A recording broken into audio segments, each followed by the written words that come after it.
They started as 5 unknown kids in Orlando, dreaming of music when the world didn't even know their names. What followed was not just fame, it was a battle. They faced betrayals from those they trusted, sickness that almost ended it all, and years when no one believed in them anymore. But through every fall, they stood back up. Stronger, closer, and more determined than ever. This is not just the story of a band, it's the story of how the Backstreet Boys became a symbol of loyalty, resilience, and hope. Watch the video to the end, it will be very interesting, and some facts may surprise you greatly, so let's begin. By the way, be sure to subscribe to my channel and click on the bell icon so you don't miss my new videos. Back in the early 90s, way out in Orlando, entrepreneur Lou Pearlman decided he wanted to create the next New Kids on the Block. He placed an ad looking for young guys to form a new version of Boys II Men. That line pulled in every ambitious teen. First through the door was AJ McLean. His mom Denise brought him to Lou's living room, where Lou saw this fiery oddball kid and heard his raw voice. Howie Dorough, Nick Carter, and AJ had been crossing paths at vocal classes for years, so they already had a bond. Kevin Richardson, a former Disney World performer who dreamed of something bigger, joined them. And the youngest, Nick Carter, who grew up in a family often short on love and money, saw music as his one-way ticket out. At 11, Nick actually turned down a $50,000 deal to be on the Mickey Mouse Club because he believed in Lou's unknown project. It would be the choice of his life.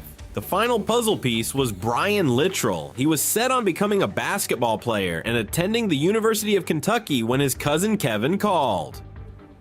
In April 1993, Brian quit school, hopped on a plane, and was standing in a rehearsal space within hours, staring at 4 soon-to-be brothers. On April 20th, 1993, the group was born and named after Orlando's popular Backstreet Market. They practiced in an old warehouse, hunting for a sound of their own. Hour after hour, they built harmonies and dance moves, determined to prove they could sing live. Even though industry folks scoffed at them, Lou gave each guy $75 a week. Pocket money that only made them push harder.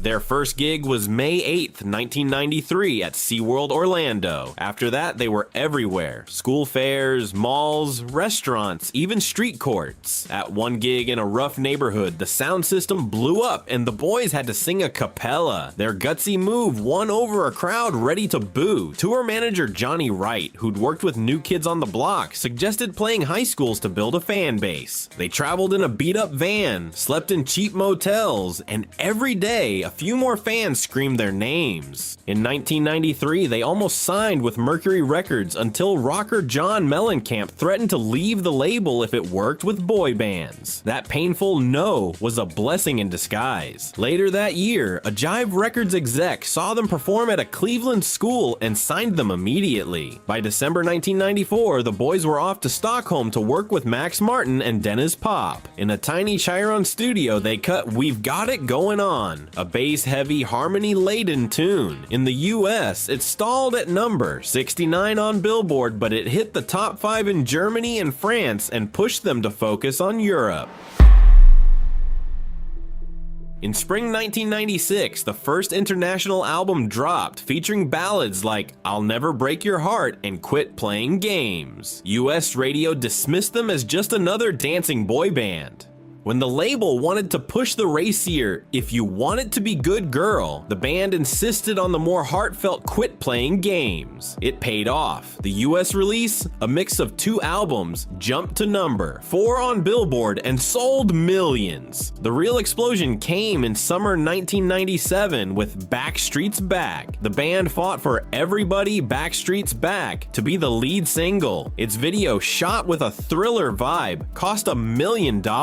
Their label balked, so the boys paid out of pocket. It worked. The song hit the top 10 in 26 countries, earned a dozen platinum awards, and the video snagged an MTV Video Music Award. Tracks like As Long As You Love Me and All I Have to Give cemented their vocal prowess. Behind the hysteria, a darker story brewed. In November 1997, Brian Littrell was diagnosed with a heart defect. He underwent major surgery on May 8, 1998, and managers gave him just 8 weeks to recover before touring. Concerts turned chaotic, crowd surges injured fans. Manager Lou Pearlman had launched rival band NSYNC to pressure the Backstreet Boys. He warned them that if they balked at gigs, NSYNC would step in. By 1998, the strain snapped. Brian sued Lou for hiding earnings. Lou called himself the band's sixth member and claimed a sixth of their revenue. But from 1993 to 1997, he pocketed about $10 million while they got $300,000. AJ, Kevin, and Howie joined the lawsuit, and the band tore up Lou's unfair contract, signing a $60 million deal with Jive. Their legal fight inspired other boy bands to challenge shady contracts and taught the Backstreet Boys that they controlled their own fate. By 1999, free of Lou, the boys were ready for Millennium. Max Martin and Dennis Pop delivered I Want It That Way, which became their signature song, topping charts in 23 countries and earning 28 platinum awards. The album hit number 1 on Billboard with 1.13 million first-week sales. Their Into the Millennium tour sold 115 shows, and a concert at Georgia Dome set attendance records. Singles Larger Than Life, Show Me the Meaning of Being Lonely, dedicated to producer Dennis Pop's memory, and The One, chosen by fans, kept them on top. The success fired up a rivalry. NSYNC, pushed by the same label, smashed sales records and comparisons were constant. Still, the Backstreet Boys kept doing what they did best, singing live. They'd often gather in a circle and belt out songs a cappella to prove their harmonies were the real deal.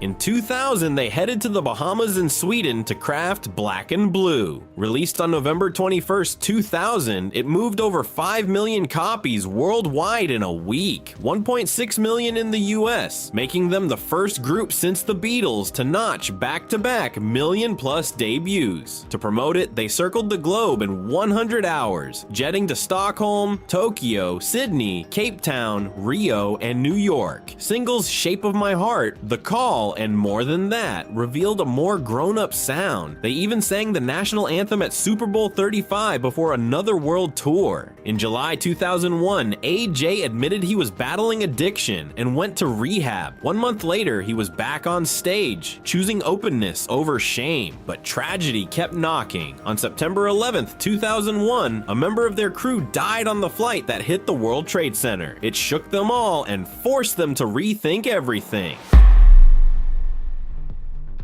The early 2000s hit boy bands hard. New acts like Linkin Park, Avril Lavigne, and Evanescence changed the scene. The Backstreet Boys wanted away from the firm management. Nick Carter stayed for a solo shot while the rest sued Zomba Music Group for $75 to $100 million, claiming the label put Nick's solo project ahead of the band. Jay went on Oprah to talk about his addiction. His bandmates stood by him.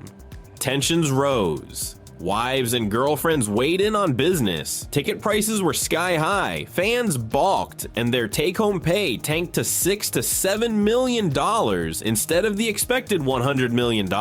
By 2002, they took a 3-year break, and everyone went off to figure things out. AJ toured solo as Johnny No Name, and later dropped his own album Have It All in 2010. He acted in TV shows like Sabrina the Teenage Witch, Days of Our Lives, and Static Shock. And in 2020, he joined Dancing with the Stars. Nick Carter released solo albums, starting with Now or Never, which made the Billboard Top 25, and his latest, Love Life Tragedy, arrived in May 2025. He acted in American Dreams and 90-20-10, and wrote and starred in the Wild West zombie flick Dead 7. Sadly, Nick has endured family tragedies. His brother Aaron died in 2022, and his sister Bobby Jean passed in 2023. Howie Dorough launched Dorough Brothers Development and Consulting and set up a lupus charity in memory of his sister Caroline. He put out his own album, Back to Me, and a children's album. Brian Littrell released the Christian record Welcome Home and 2 holiday EPs with his wife Leanne and their son Bailey. He even appeared in the TV drama Dynasty. Kevin Richardson opened a music school, starred on Broadway in Chicago, and earned an Independent Vision Award for his role in the Casserole Club. By 2004, the guys stopped blaming each other and felt the pull to create together again. They did a mini tour in Asia and Mexico, then dropped Incomplete in spring 2005. The song, with its rock flavor, climbed to number 13 on the Billboard Hot 100 and cracked the top 10 in 13 countries. The album Never Gone, released June 14, 2005, debuted at number 3 on Billboard. Its mature sound showed fans they'd grown, but the tour that followed, starting July 22, 2005 and ending February 2, 2006, scrapped their elaborate dance routines in favor of live instruments and vocal focus. On June 23, 2006, Kevin Richardson announced he was leaving to focus on his family. The band turned down reality show offers to find a replacement, choosing to stay a quartet. 2 days later, they headed into the studio and began work on Unbreakable. Released October 30th, 2007, it drew good reviews and opened at number 7 on Billboard. In Japan, it hit number 1 and stayed there for 2 weeks. Singles Inconsolable and Helpless When She Smiles reminded fans of their old ballad magic. On the world tour that followed, Kevin showed up unannounced at the final Los Angeles show on November 23rd, 2008 and sang with them, proof the door never fully closed.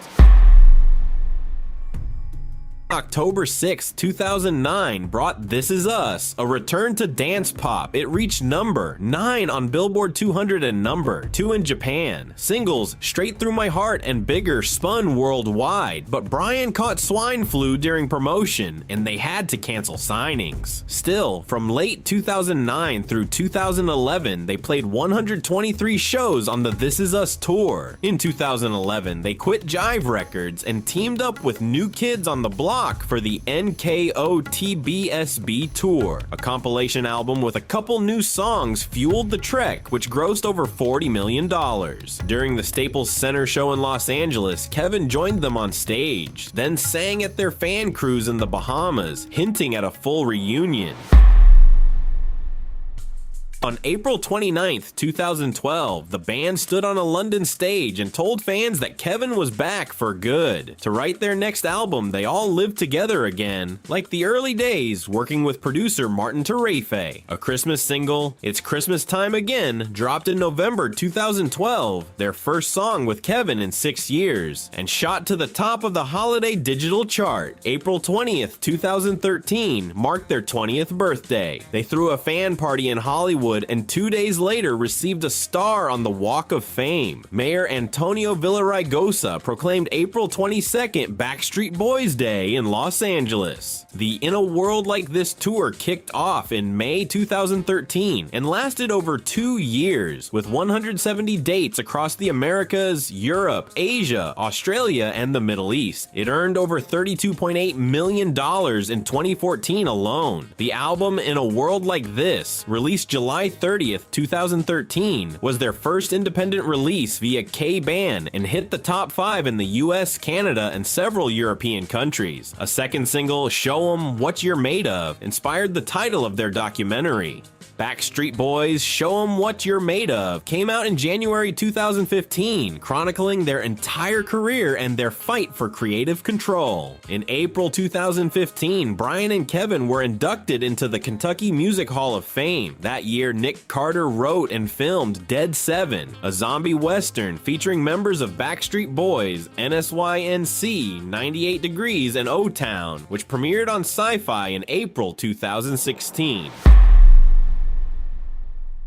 By 2016, AJ hinted they were working on their 9th studio album. In 2017, the Backstreet Boys started a test residency, Larger Than Life, in Las Vegas. It ran from March 2017 to April 2019 and consisted of 80 shows. During the run, they teamed up with Florida Georgia Line for the country pop crossover God, Your Mama and Me, which brought them back to the US charts. On May 17, 2018, 2007, they released Don't Go Breaking My Heart, a modern pop song with EDM hints, followed by Chances. Their ninth album, DNA, came out January 25th, 2019 through their label and RCA. They launched the DNA World Tour on May 11th, 2019, but on March 15th, 2020, the tour halted as COVID-19 swept the world. Dates were shuffled multiple times, but by 2022, they managed to finish the tour. That April, the Grammy Museum unveiled an exhibit of their costumes and personal items. At the end of their Las Vegas run, they received keys to the city and another Backstreet Boys Day. Fans watched them press their hands into concrete to mark 20 years of I Want It That Way. In spring 2021, the boys began working on their first Christmas album. It was supposed to debut during a holiday residency in Vegas that November, but the pandemic nixed those plans. A Very Backstreet Christmas finally arrived in October 2022. It reached number 17 on the Billboard 200 and topped the holiday chart, while Last Christmas lit up radio. However, TV spots were canceled after allegations were made against Nick Carter. He countersued for defamation, arguing the claims cost them a major deal. They still managed to perform at the Rockefeller Center tree lighting in December 2024. In February 2025, the Backstreet Boys announced Into the Millennium, a residency at Las Vegas's futuristic Sphere. It began as 9 shows, but demand ballooned it to 21. To celebrate 25 years of Millennium, they're dropping an expanded Millennium 2.0 with new single, Hey. Over 3 decades, each member faced highs and lows, but friendship held them together. AJ went through rehab and married makeup artist Rochelle Deanna, with whom he has 2 daughters. They announced their separation in 2024. Nick married actress Lauren Kitt and has 3 kids. Despite family tragedies and legal issues, he keeps making music and reality shows. Howie juggles music with a real estate company and his Lupus Foundation. He also voices cartoon characters and released a kids album. Brian became a Christian pop artist, releasing his own records and holiday EPs starring his wife League Ann and son Bailey. Kevin taught music, performed on Broadway and in movies, and raised 2 sons before rejoining the band permanently. They often joke about being called a white copy of Boys II Men, even though they modeled themselves on groups like Shay and Jodeci. Each member plays a part like instruments. Brian, Nick, and AJ carry the melody, Howie sings above them, and Kevin anchors the bass. That trademark blend helped them survive when boy band fever faded because they could always prove their harmonies were authentic. Epilogue. The circle closes, but the story goes on. Since 1993, more than 30 years have passed. Those kids who once sang at malls for $75 a week now command multi-million-dollar contracts at Vegas's most high-tech venues. Their story has seen everything: dismissal and hysteria, producer schemes and courtroom victories, illness and recovery, addiction and sobriety, genre changes and triumphant comebacks. Through it all, they preserved their friendship and respect for fans, reminding everyone that art is not just business, but heart. Today, the Backstreet Boys aren't just a 90s act. They bridge nostalgia and modernity, staying connected with those who grew up on their songs while winning over new listeners. They step on stage together, grab their microphones, and sing like it's the first time. The melody instantly takes us back to that moment when we felt like we held the world in our hands. Now, generations of people dream and believe in something better while singing along to that familiar line, "You are my fire, the one desire." What is your favorite song? Write in the comments. Watch other videos on my channel. If you enjoyed this video, please like it and subscribe. See you soon.